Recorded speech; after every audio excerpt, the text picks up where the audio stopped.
और चलिए एक बार फिर से आपको तस्वीरें दिखाते हैं। मुख्यमंत्री भजनलाल शर्मा उदयपुर पहुंचे हैं और ये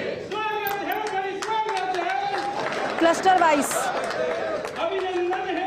बैठकें मुख्यमंत्री लगातार ले रहे हैं। जोधपुर के बाद उदयपुर में ये बैठक और सीधी तस्वीर आपके सामने फर्स्ट इंडिया न्यूज पर। सबसे पहले लोकसभा चुनाव को लेकर ये बैठकें बेहद महत्वपूर्ण हैं।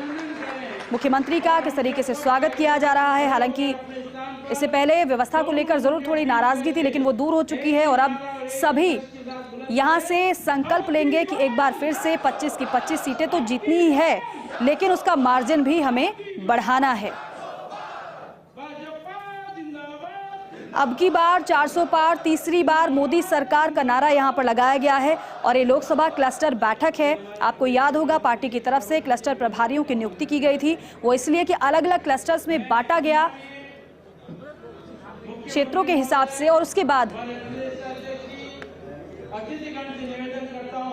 अलग अलग क्लस्टर की स्थिति को देखते हुए रणनीति के तहत कार्य भी किया जा रहा है और जिम्मेदारी सभी की दी जा चुकी है। लेकिन जीत का मंत्र मुख्यमंत्री यहां से देने वाले हैं। रवि हमारे सहयोगी जुड़ रहे हैं हमारे साथ। रवि, मुख्यमंत्री का इंतजार किया जा रहा था इस क्लस्टर बैठक में, मुख्यमंत्री पहुंच गए हैं, अब आगे क्या रहेगा जरा बताइएगा। बिल्कुल, देखिए ये उदयपुर, चित्तौड़ और डूंगरपुर बांसवाड़ा लोकसभा क्षेत्र की क्लस्टर बैठक है, जिसमें सीएम भजनलाल शर्मा पहुंच चुके हैं और दीप प्रज्वलन के साथ में इस क्लस्टर बैठक का आगाज हो रहा है। भाजपा प्रदेश अध्यक्ष टीपी जोशी और इसके अलावा जो भी क्लस्टर बैठक में इस क्लस्टर बैठक के संयोजक हैं प्रभुलाल सैनी, और इसके अलावा सभी लोकसभा क्षेत्र जो है तीनों, यानी कि उदयपुर, चित्तौड़ और बांसवाड़ा डूंगरपुर लोकसभा क्षेत्र के जो संयोजक हैं, वो तमाम पदाधिकारी और इसके साथ ही जो अपेक्षित कार्यकर्ता जिनको कि इस बैठक में बुलाया गया है, ये सभी लोग इस बैठक में मौजूद हैं। और आप देख पा रहे होंगे किस तरीके से जयकारों के साथ और एक गुंजायमान होता एक बुलंद नारा, अब की बार 400 पार का, इस विश्वास के साथ ये जो बैठक है इसका आगाज हो रहा है। दीप प्रज्वलन हुआ है और सीएम भजनलाल शर्मा जो है उन्होंने सभी कार्यकर्ताओं का अभिवादन स्वीकार किया और सभी कार्यकर्ताओं को एक तरीके से कहे तो उनका भी अभिवादन किया है कि किस तरीके से जब चुनाव आए हैं लोकसभा के, तो कार्यकर्ता पूरे जोश खरोश के साथ, पूरे विश्वास के साथ एक बार फिर से जीत तय करने को लेकर जुट गया है।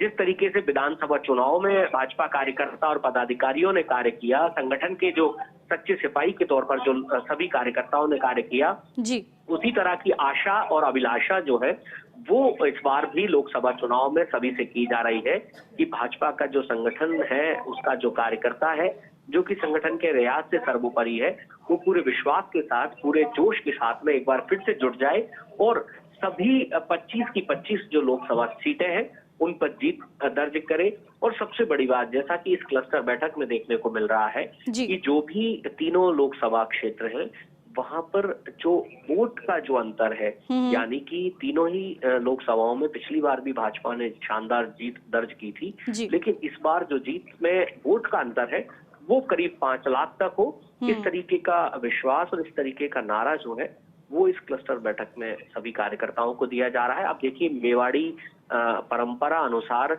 महाराणा प्रताप की आदमकद स्मृति चिन्ह देकर, महाराणा प्रताप की आदमकद प्रतिमा देकर जो है सीएम का स्वागत किया गया। और देखिए सीएम ने भी महाराणा प्रताप के इस प्रतिमा को नमन किया है और मेवाड़ के असीम शौर्य और स्वाभिमान के जो प्रतीक है महाराणा प्रताप, उनको नमन करके ये जो बैठक है इसका आगाज हो रहा है। प्रदेश अध्यक्ष सीपी जोशी जो है वो भी यहाँ पर साथ में है, जो थोड़ी देर पहले ही इस बैठक में पहुंच गए थे। उनका भी मेवाड़ी परंपरा अनुसार स्वागत भाजपा के जो जिला अध्यक्ष रविंद्र शरीमाली उनके द्वारा किया जा रहा है। तो कुल मिलाकर ये जो दोनों ही जो एक तरीके से कहे इस बैठक क्लस्टर बैठक को संबोधित करेंगे भाजपा प्रदेश अध्यक्ष सीपी जोशी और भजनलाल शर्मा। उससे पहले जो मेवाड़ी परंपरा है, जो स्वागत सम्मान की परंपरा है राजस्थान की, उसी के अनुरूप दोनों का सम्मान किया गया, स्वागत किया गया।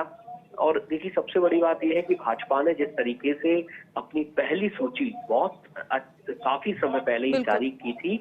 उसमें उदयपुर लोकसभा से मन्नालाल रावत को प्रत्याशी बनाया, डूंगरपुर बांसवाड़ा लोकसभा से महेंद्र सिंह मालवीय जो कि कांग्रेस कद्दावर नेता थे कभी, जो हाल ही में भाजपा में शामिल हुए, उन्हें प्रत्याशी बनाया। इन लोगों की मौजूदगी जो है वो भी मंच पर है। और इसके अलावा जो तमाम विधायक है, तमाम जो विधायक और वरिष्ठ जो पदाधिकारी है वो भी यहाँ मंच पर मौजूद है। और ये क्लस्टर बैठक जो है इसका आगाज हो चुका है। जी, तो देखिए, क्लस्टर बैठक का आगाज हो चुका है और अब से थोड़ी देर में संबोधन भी प्रदेश अध्यक्ष और मुख्यमंत्री का भी होगा। रवि, इसके बाद भी बैठक होने वाली एक और, उसके बारे में भी जानकारी दीजिएगा। बिल्कुल। देखिए, ये लोकसभा जो क्लस्टर बैठक है ये करीब ऐसा अनुमान है कि 1 से 1.5 घंटे चल सकती है। और इसके बाद इसी सभागार में जो लोकसभा की तीनों जो लोकसभाएं हैं, यानी कि उदयपुर, चित्तौड़ और डूंगरपुर बांसवाड़ा, इन लोकसभा क्षेत्रों की जो कोर कमेटी है उसकी एक बैठक होगी, जिसमें जिन पदाधिकारियों को शामिल होने के लिए ऑलरेडी सूचित कर दिया गया है उन्हीं पदाधिकारियों की मौजूदगी रहेगी। बाकी अन्य लोग जो है वो इस क्लस्टर बैठक की समापन के साथ ही इस सभागार से बाहर निकल जाएंगे और उसके बाद कोर कमेटी की बैठक होगी।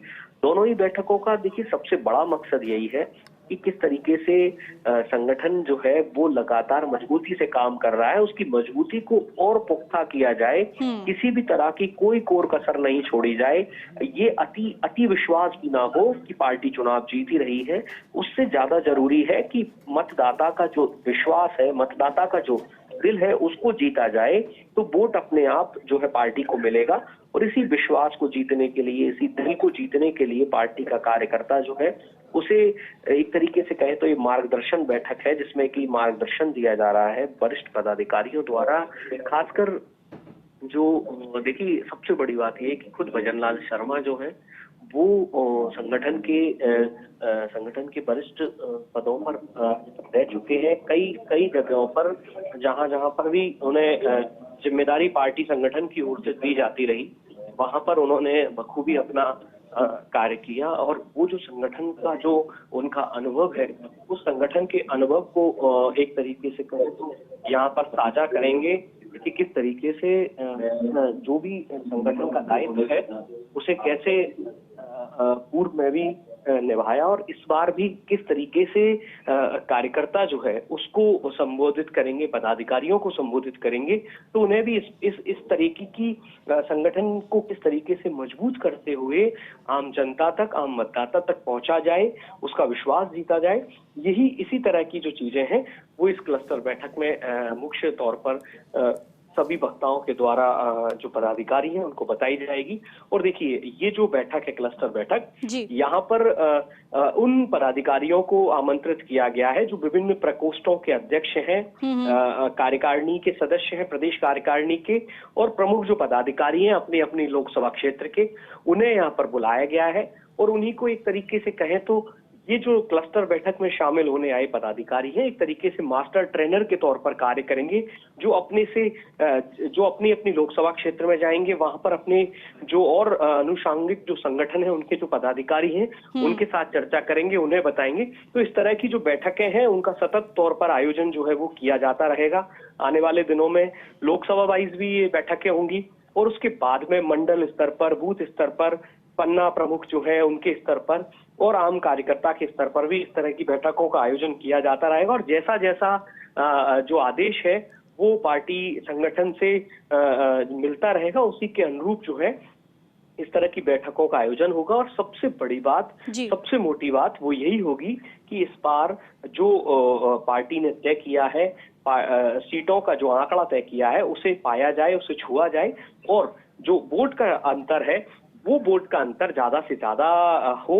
और तीसरी बात ये कि जो ओवरऑल वोट शेयरिंग जो है वो पूरे देश में ज्यादा से ज्यादा होनी चाहिए। और उसी के लिए पार्टी का हर कार्यकर्ता पूर्णतः समर्पित है, पूर्णतः प्रतिबद्ध है, कृत संकल्पित है कि जो भी आदेश जो अग्रिम संगठन से और पार्टी के प्रमुख पदाधिकारियों से मिलेंगे उन आदेशों की पूरी तरीके से पालना हो और पार्टी को, संगठन को मजबूती दी जा सके, ऐसा कार्य सभी के द्वारा किया जाए। बिल्कुल, कुल मिलाकर मुख्यमंत्री के शब्द हर एक कार्यकर्ता में एक बूस्टर डोज का कार्य करने वाले हैं। लेकिन रवि, एक और बात यहाँ पर, क्योंकि हर बार की अगर स्थिति को देखा जाए, सियासी समीकरण को देखा जाए, तो उसमें कुछ ना कुछ बदलाव तो जरूर होता है।